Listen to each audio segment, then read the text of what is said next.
Opa, tudo bem? O meu nome é Michelle e nesse canal aqui a gente fala sobre diversos assuntos. E o quadro de hoje é o Se Liga Nessa História. Eu vou te falar sobre o filme Memória de um Assassino. Mas antes de tudo, vocês já sabem que o nosso cenário está passando por uma transformação. Então cada vídeo ele vai estar de uma forma até que chegar o momento que eu decidi que é o ideal, mas está tudo mudando ainda. Agora vamos pro vídeo. Primeiro de tudo, Memória de um Assassino é um filme de terror, suspense e tem algumas cenas fortes. E trata de um tema meio forte também, então quem não gosta muito desse tema, eu recomendo outros filmes aqui no canal, já tem, eu vou deixar aqui em cima alguns outros dramas que eu já falei. Mas não se preocupa, não precisa ser esse vídeo, porque aqui é mais pra falar sobre os atores do que o próprio filme. Memória de um Assassino é um filme de 2003, do diretor Bong Joon-ho. Ele conta que ele começou a escrever o roteiro lá em 2000, e ele passou os 6 primeiros meses só fazendo pesquisas. E esse filme se consolidou como um sucesso no cinema coreano. Ele estabeleceu um recorde na época que ele foi lançado e se tornou o filme de gênero suspense com maior bilheteria na história do cinema coreano.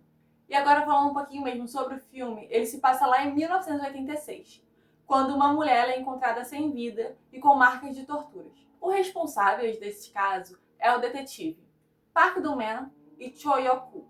E um segundo crime acontece e eles não têm avanço nenhum na investigação. E um terceiro detetive se junta para tentar resolver tudo. E esse detetive é o Seo Tae-yeon. O que acontece é que esses três detetives são completamente o oposto um do outro. O detetive Park, ele acredita que ele tem olhos de xamãs e que ele vai conseguir reconhecer o assassino só olhando nos seus olhos. O detetive Cho, ele gosta de usar da violência. Já o detetive Seo, ele acredita em provas e em evidências. E assim a gente acompanha a história desses três detetives que são completamente diferentes, tentando resolver o caso. E agora uma curiosidade sobre o filme, assim, não chega nem a ser um spoiler, mas tem uma cena ali que um dos detetives, ele dá uma voadora em um dos outros personagens. Acontece que essa voadora, ela foi improvisada. E que esse personagem que recebeu a voadora não sabia da existência dela. Então conta que depois que foi feita essa cena, ficou um clima estranho ali entre os atores, mas que depois foi resolvido. E agora uma outra curiosidade é que esse filme foi baseado em uma história real. E bem, eu vou falar sobre esse caso real lá no quadro Deixa que eu te conto. Bem, como eu falei, esse filme é de 2003. Acontece que o verdadeiro culpado só foi descoberto lá em 2019. Agora vamos falar um pouquinho sobre os atores.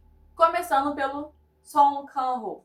Ele nasceu lá na Coreia do Sul. Assim, alguns sites falam que ele nasceu dia 17 de janeiro. Já outros falam que foi dia 25 de janeiro. Mas assim, foi em janeiro, lá de 1967. E atualmente ele tem 58 anos. Depois que ele se formou no ensino médio, ele tentou entrar na faculdade de atuação, mas ele foi rejeitado. Então ele acabou entrando na faculdade de radiodifusão, mas ele não concluiu, ele acabou desistindo da faculdade. O Song, ele começou a participar de peças de teatro lá em 1991. E ele se juntou a uma influente companhia de teatro que era focada em improvisação. Inclusive, ele é bem conhecido por causa das suas improvisações. Ele se casou em 1995. E assim, todos ao seu redor conseguiam perceber o quão talentoso ele era. E ele recebeu muitas ofertas para participar de filmes, mas ele sempre negava. Até que quando ele estava com 30 anos, lá em 1996, ele decidiu participar do filme O Dia que o Porco Caiu no Poço. E ele percebeu que filmes davam muito mais dinheiro do que o teatro. E ainda em 1996, nasceu seu primeiro filho, chamado Song Joong-pyeon. E esse filho se tornou um jogador de futebol em 2020, mas ele teve que se aposentar por causa de uma lesão. Em 1997, o Song ele fez o papel de um gangster no filme Green Fish. Acontece que a sua atuação foi tão incrível que as pessoas começaram a acreditar que ele era um gangster na vida real. Em 2020, nasceu a sua filha, Song Ju-yo. Também em 2020, ele fez seu primeiro papel principal no filme O Rei Sujo. Em 2013, ele fez o filme Memória de um Assassino e por causa da sua atuação, ele ganhou 5 prêmios, sendo um como melhor ator principal. Em 2005, ele dublou o leão Alex de Madagascar para a versão coreana. Também em 2005, o Song ele foi pego dirigindo bêbado e foi atuado sem detenção, tendo sua carteira suspensa por 100 dias. O seu empresário chegou a fazer uma declaração e disse que o Song ele bebeu com um amigo ali durante a noite e apenas 2 latinhas e achou que estava bem para dirigir. Quando ele estava voltando para casa foi quando a polícia o parou. Em 2007, ele foi selecionado como o 6º melhor ator do ano pela San Francisco Bay Guardian.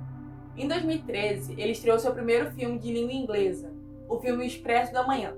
Além do Expresso de Manhã que ele fez em 2013, ele também fez O Leitor de Faces e O Advogado. Os 3 filmes juntos atraíram mais de 30 milhões de espectadores no cinema. E assim ele acabou ganhando o apelido de O Cara de 30 Milhões. Em 2017, ele foi nomeado como um dos 25 melhores atores masculinos do século XXI, pela Taste of Cinema, um meio de comunicação americano. E ele foi o único ator coreano a ser nomeado. Em 2018, o Song ele fez um filme chamado O Rei das Drogas. E acontece que muitos fãs do EXO acabaram criticando muito o filme.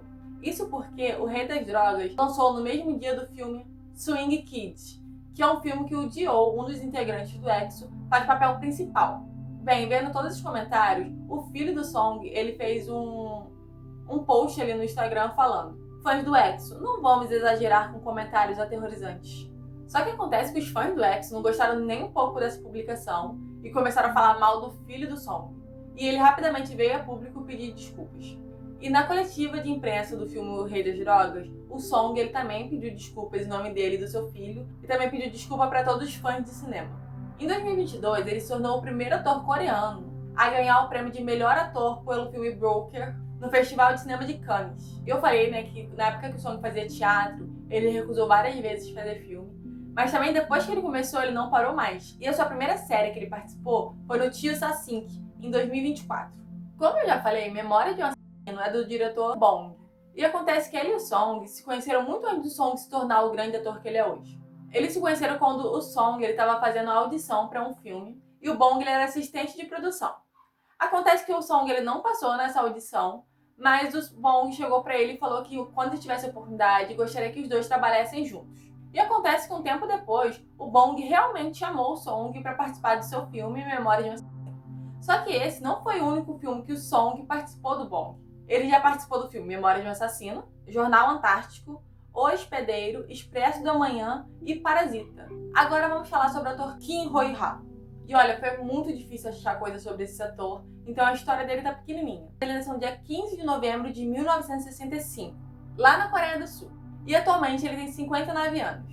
Ele fez faculdade de cerâmica, mas ele não estava muito satisfeito com a sua carreira e um dia ele viu um post sobre recrutamento no teatro. E foi assim que em 1989 ele começou no teatro. O Kim ele estreou no cinema lá em 1994, no filme O Homem Branco. E ele é mais conhecido pelo seu papel no filme O Gosto da Vingança, de 2005. E assim como o Song, o Kim ele também já participou de vários filmes do diretor Bong, sendo nos filmes Hospedeiro, Incoerência, Homem Branco e Cão que Ladra Não Morde. Inclusive, eu falei, o Hospedeiro, o Song também já participou. Então, eles têm uma cena juntos, assim, mas é bem pouquinho. E agora, isso que eu vou falar, eu não sei se eu entendi bem, porque a tradução do site, ela tava muito esquisita. Mas parece que antes do Bong lançar o filme Memória de um Assassino, ele estava fazendo uma peça sobre o tema. E foi o Kim que sugeriu transformar essa peça em filme. Em 2006, ele se casou com a atriz de teatro Park Yoo-kun, e eles têm 10 anos de diferença. Em 2009, os dois participaram do filme Little Pont juntos. E eles têm um filho juntos, mas eu não sei dizer se esse filho nasceu em 2009 ou 2010. E agora vamos falar sobre o ator Kim Sang-kyung. E também foi muito difícil achar coisas sobre ele. Ele nasceu lá na Coreia do Sul, no dia 1º de junho de 1972. E ele atualmente tem 52 anos. Quando ele ainda estava no ensino médio, uma das suas irmãs mais velhas decidiu levar ele para o teatro. E ele disse que lá em cima do palco, os atores pareciam livres e confiantes. E foi assim que ele decidiu que queria ser ator. Quando ele contou isso para o seu pai, ele foi totalmente contra. E para tentar convencer o seu pai, ele decidiu fazer uma greve de fome. Bem, acontece que aparentemente deu certo, porque ele fez faculdade de cinema e teatro. E ele começou como ator de teatro lá em 1995. E ele estreou no cinema lá em 1998, no filme Se o Sol Nascer no Oeste. Em 2003, ele foi incluído no top 5 melhores atores masculinos selecionados por 148 pessoas. Parece que ele teve 2 relacionamentos em sua vida, e cada um durou 8 anos. E depois que esse segundo relacionamento terminou, ele falou que não queria mais saber muito de relacionamento. Até que em 2007, quando ele foi numa consulta ao dentista, ele se apaixonou à primeira vista. Ele conta que quando ele foi pedir o número dessa mulher, a sua mão e a sua voz tremiam muito. Bem, acontece que ela passou o número para ele, e 2 dias depois que eles se conheceram, ele pediu ela em casamento. E eles se casaram 2 meses depois. Eu já falei uma vez aqui que não é tão comum artistas asiáticos divulgarem muito sobre seus relacionamentos. Mas o Kim ele não ligava muito pra isso. Sempre que ele podia, ele falava assim da sua mulher, tanto em programas de rádio ou entrevistas, ele sempre mostrava o seu amor pra ela. Bem, eles têm um filho juntos, mas eu não consegui achar quando esse filho nasceu. Bem, esse foi o vídeo, eu espero que vocês tenham gostado. Se vocês querem que eu fale sobre algum outro filme ou série, também deixa aqui embaixo o que eu falo. Então curte, compartilha, comenta, ativa o sininho. As minhas redes sociais estão aqui embaixo na descrição. Tchau!